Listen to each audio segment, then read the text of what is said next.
Usione aibu kazi unaoifanya, tuoneshe kazi unaoifanya wewe upate hela zaidi.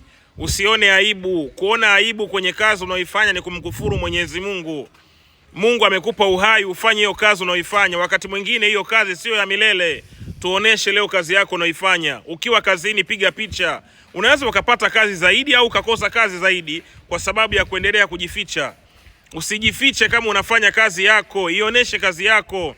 Huo mtandao wa kijamii una uwezo wa kukufanikisha wewe na kukufanya ukapiga hatua kimaisha kama utakuwa sio zumbukuku au zembwela au zembwekwekwe.